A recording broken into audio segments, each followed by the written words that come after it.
Très simplement, comme beaucoup d'ailleurs d'anthropologues, moi je suis né en Roumanie. Euh, et quand on me demande d'expliquer pourquoi j'ai fait de l'anthropologie, disons, l'une des explications possibles, parce qu'il y a toujours beaucoup d'explications pour la même chose, surtout quand on est obligé de dire je. Euh, quand je suis arrivé en France, mes parents étaient réfugiés, j'étais réfugié donc aussi, réfugié politique, euh, avec déjà une très longue histoire d'une certaine manière. Je vous raconterai pourquoi.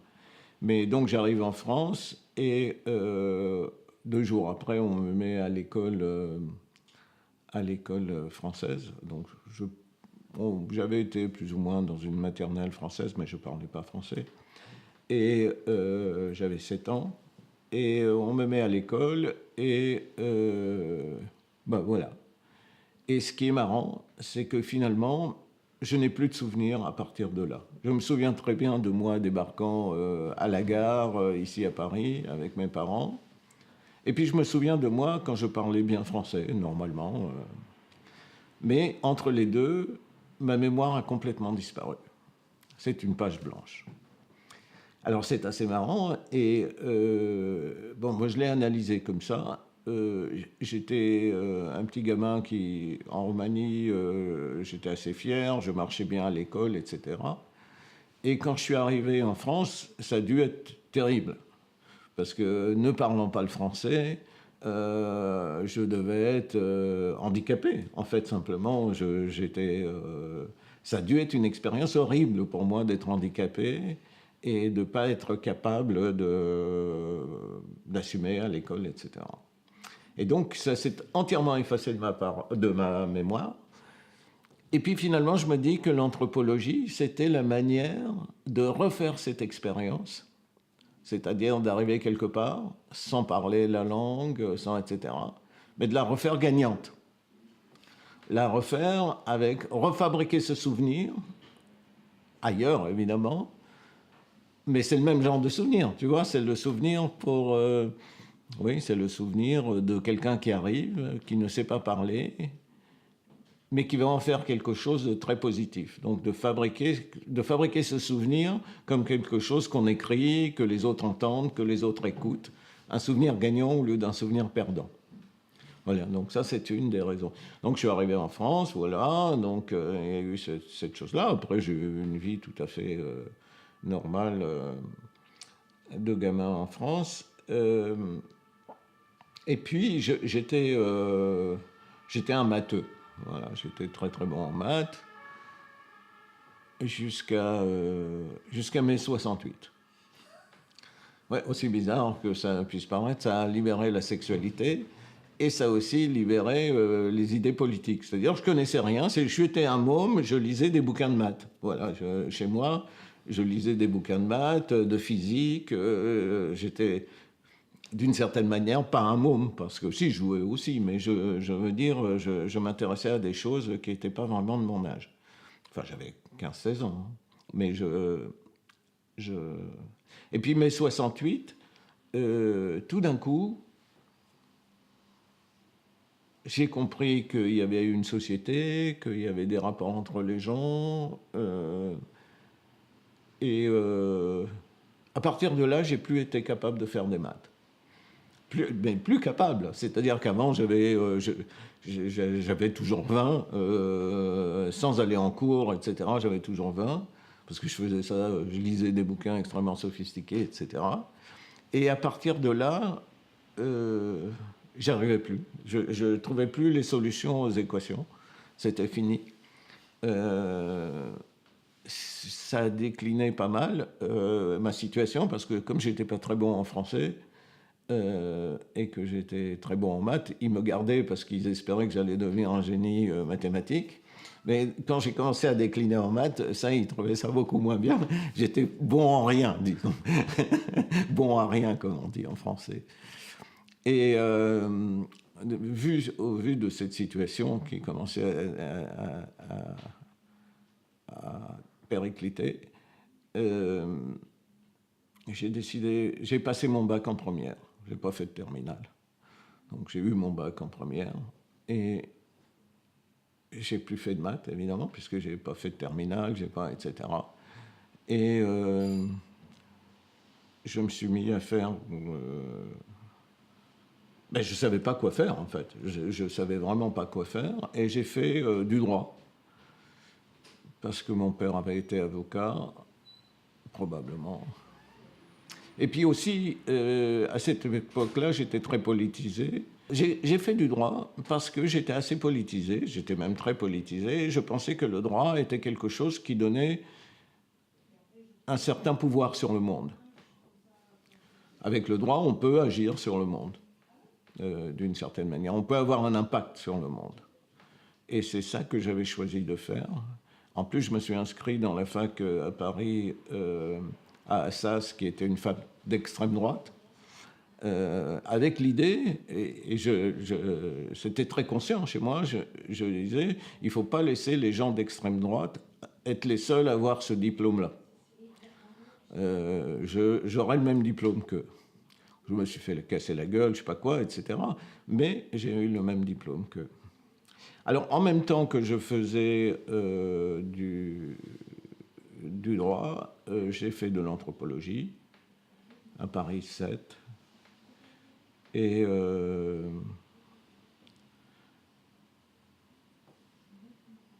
j'avais fait des voyages, j'ai fait des voyages, etc. Je suis allé en Amérique latine et je me suis mis à apprendre le quechua. Alors, l'Amérique latine me fascinait pour un tas de raisons. Et donc, j'ai appris le quechua. Et donc, j'étais en droit. J'avais fini le master de droit. Et j'étais en stage chez un avocat pour passer le barreau, l'examen du barreau, pour être avocat. Et alors, j'étais... Chez l'avocat, il mettait des chaises et je me mettais toujours à côté d'un copain. Et au bout de 6 mois de stage là, chez l'avocat, mon copain me dit « Ouais, tu sais, je ne serai pas là la semaine prochaine. » Je lui dis « Mais qu'est-ce que tu fais ?» Il me dit « Je pars en Russie conduire un camion pour un cirque. » Alors j'ai regardé le mec, j'ai dit ce mec-là, il fait ce truc-là. Et moi, je ne vais pas rester ici comme un con. Donc la semaine prochaine, la semaine suivante, je ne suis plus retourné chez mon avocat. Et je me suis mis à travailler, j'ai gagné de l'argent, je suis parti aux États-Unis et j'ai passé un an en Amérique latine. Alors, donc je suis allé sur le terrain au Pérou, à Huancayo, où j'avais organisé le fait d'aller sur le terrain. Et c'était le début du Sentier lumineux. Alors, j'arrive là-bas, on me raconte toutes ces histoires avec le Sentier lumineux, les mecs qui arrivent, qui butent tout le monde. On ne comprend pas très bien qui ils butent, les paysans, les machins, etc. C'était une situation bizarre, parce que ce n'étaient pas des gens qui étaient contre quelque chose. Ils butaient juste... On ne comprenait pas. En tout cas, on ne comprenait pas quel était leur point de vue. Et donc, je suis resté là-bas quelques mois, et puis je me suis dit... je ne comprends pas cette histoire, j'ai aucune raison de me faire tuer ici, ça ne m'intéresse pas, c'est pas mon combat. Je veux bien prendre des risques pour un combat que je comprends, mais pour un combat que je ne comprends pas, ça ne m'intéresse pas. En plus, je trouvais à l'époque la situation sur les hauts plateaux péruviens était assez difficile. Les gens qui habitaient là-bas étaient extrêmement alcoolisés. C'était vraiment typiquement la situation postcoloniale, avec les gens très très alcoolisés, assez dépressifs, très pauvres, très alcoolisés, etc. Ça m'a pas plu. Et je suis donc reparti. Je suis pas resté. Et je suis rentré en France. Là-dessus, donc je rentre en France, je me mets à étudier l'anthropologie, un peu plus sérieusement. Et je me trouve un directeur de thèse qui était un anthropologue juridique. Parce que, comme je me suis dit, je connais déjà le droit, j'ai plus que l'anthropologie à apprendre, déjà je suis à moitié du chemin. J'ai toujours fait ça. J'ai toujours pensé que, par exemple, quand je faisais du droit comparé, je disais, bah, je connais déjà le droit français, donc c'est pas la peine d'apprendre le droit américain, j'aurais au moins la moitié. J'avais pas compris la notion de comparer. J'aurais au moins 10. Mais c'était pas comme ça. Bon, c'était une blague un peu. Mais ouais, j'étais comme ça. Et donc ce type-là me dit, un jour, mon directeur de thèse me dit, bah, allez voir, il y a un type dont on dit beaucoup de bien, il s'appelle Daniel Decopé, il fait un séminaire, allez voir, peut-être que c'est pas mal. Alors je vais m'asseoir au séminaire de Daniel, et là, j'ai la révélation, comme dirait l'autre. Dieu met la main sur mon épaule. Là, je me rends compte que c'est ça que je veux faire. C'est ça, voilà. Bon, c'est exactement ça que je veux faire. Bon, à l'époque, Daniel était assez lévi-straussien, c'était le structuralisme. C'est toujours fascinant, le structuralisme. Mais c'était un structuralisme moins, comment dirais-je, moins pédant que celui de Lévi-Strauss. Le structuralisme de Lévi-Strauss, il est très pédant. Là, c'était un structuralisme plus... comment je pourrais le décrire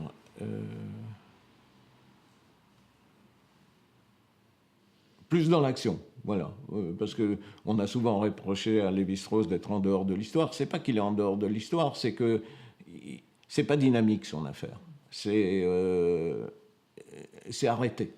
Daniel avait une vision du structuralisme dynamique. C'était des gens qui faisaient des choses, il y avait une action, il y avait quelque chose qui se passait. Et donc, voilà, donc je suis arrivé au séminaire, j'ai suivi le séminaire. Au bout de 3 mois, l'un d'entre nous, on était plusieurs, mais j'étais là-dedans. On a proposé de faire un séminaire exprès spécial. On a fait ce séminaire spécial, à part du cours de Daniel Decopé. Et il y avait là Jamous, Cécile Barrault, Jean-Paul Latouche,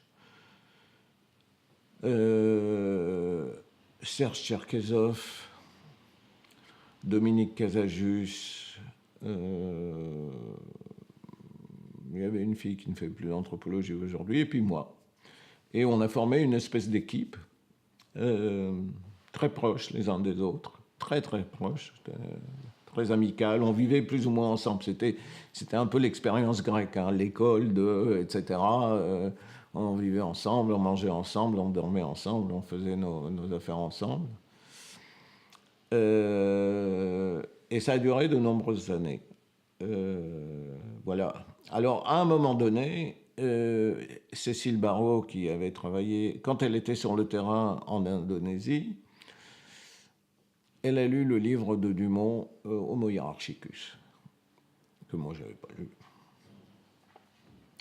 Et elle a écrit à Dumont en disant, encore une fois, elle a dit, voilà, c'est ça que je veux faire, est-ce que vous voulez vous occuper de ma thèse? Elle a tout d'un coup compris que ça, c'était quelque chose de vraiment très important pour elle. Parce qu'elle travaillait dans une société relativement hiérarchisée.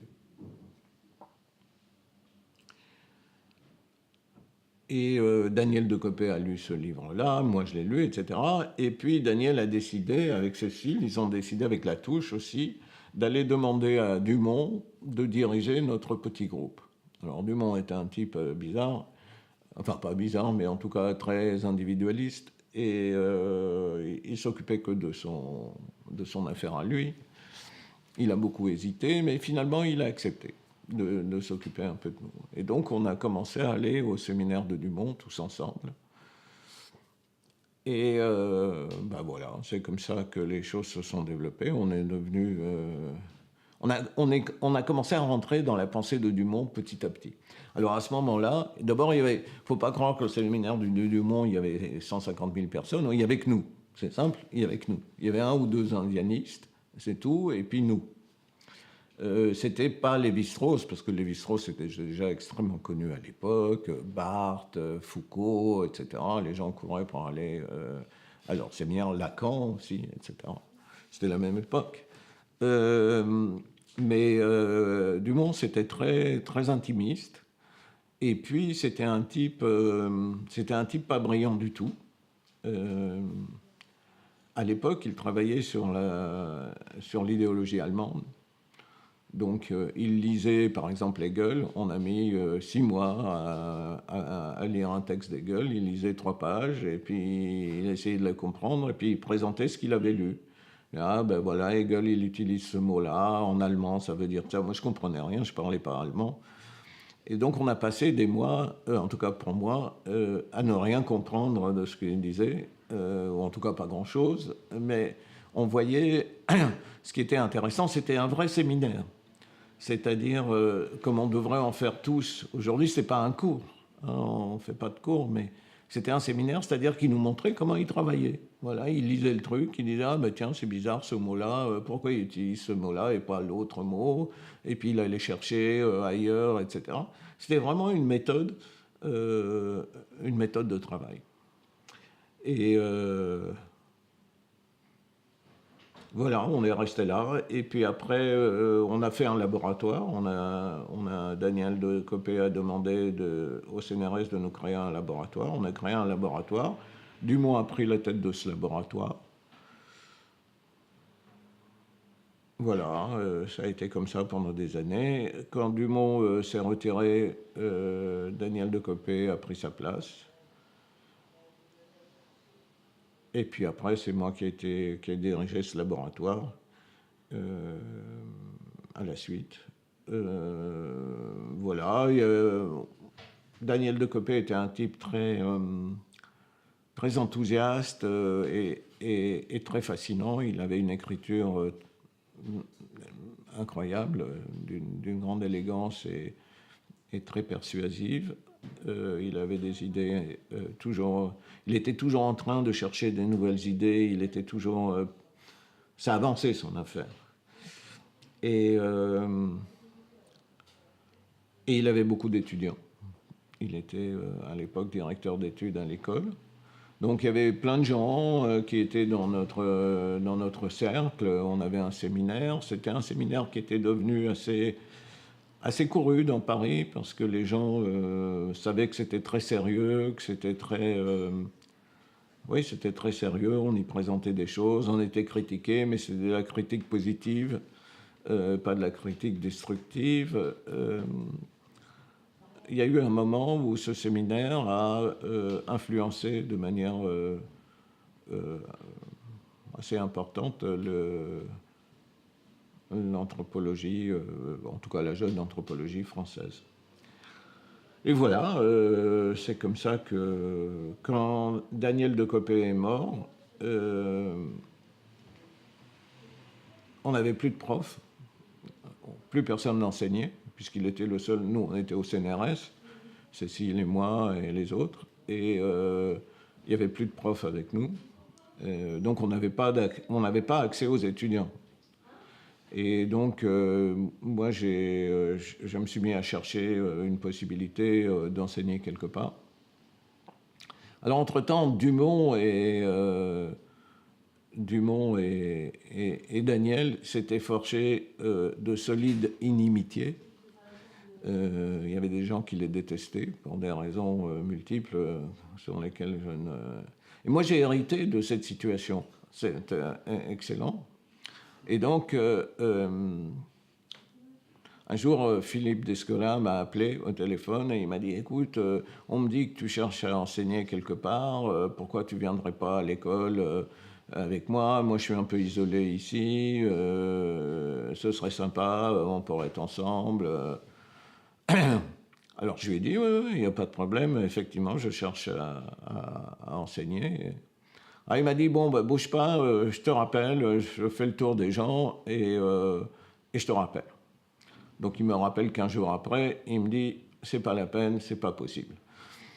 Voilà. alors que, alors que je ne me suis jamais engueulé avec personne. C'était vraiment une sorte d'héritage familial, si je peux dire, en tout cas de la famille de pensée. Et puis, voilà, et puis Michael Haussmann, que je connaissais depuis très longtemps, un jour on m'appelle et m'a dit, écoute, il y a une place à l'EPHE, est-ce que tu veux postuler? Et j'ai dit ouais. Et donc, c'est comme ça que je suis devenu enseignant à l'EPHE, en même temps qu'au CNRS, hein, je suis cumulant.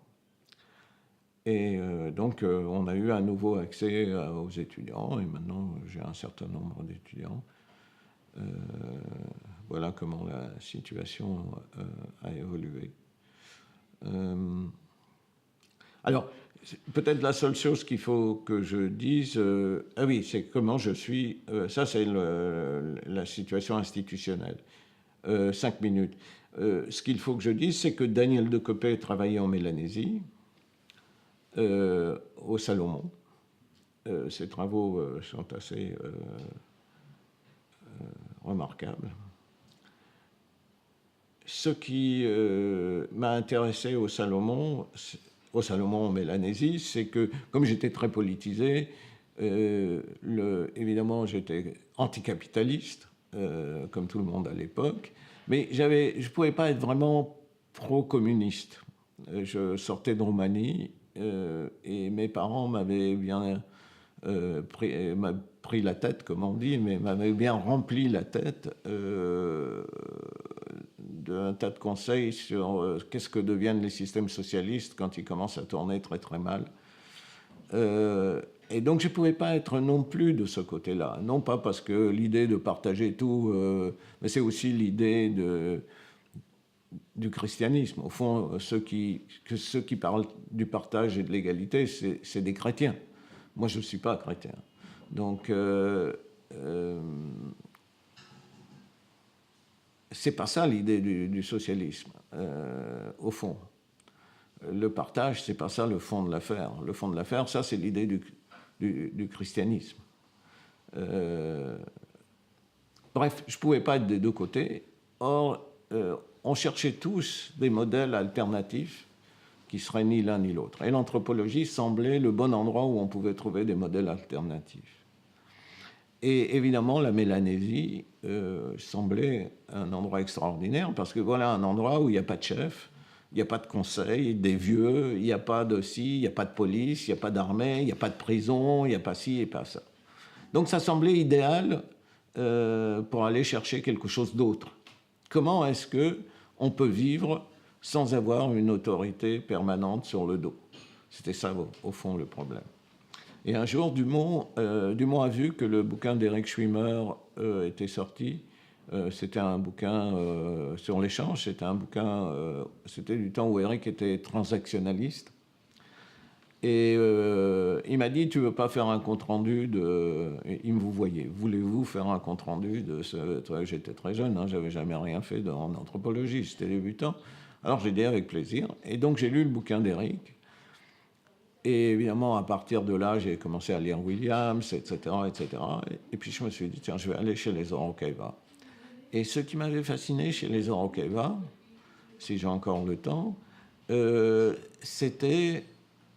Il y avait un passage de Williams où il écrivait que quand on volait quelque chose dans la maison des gens, X vole quelque chose dans votre maison, ce que vous faites, c'est que vous prenez une hache, vous coupez votre maison, vous coupez les poteaux de votre maison et vous lui mettez le feu. Voilà. C'est comme ça que vous agissez si quelqu'un vole quelque chose dans la maison. Donc je me suis dit, ça, il faut comprendre. On peut pas... Là, il y a quelque chose qui est vraiment très, très différent de ce qu'on ferait nous. Et ça, il faut comprendre ça. Voilà. Donc je suis parti à la fois avec une idée politique, de trouver un système alternatif qui serait ni l'autorité du capitalisme, ni l'autorité du socialisme, mais un autre système où on ferait l'économie de l'autorité. Et la question première à répondre, c'était pourquoi est-ce que les gars, ils coupent leur maison quand on leur vole quelque chose dedans. Mais c'est la même chose hein, avec un jardin. Hein. Si on te vole un tarot dans ton jardin, tu prends ton coupe et tu démolis ton jardin jusqu'à la fin. Voilà, donc c'était une question qui me... Je suis parti comme ça, voilà.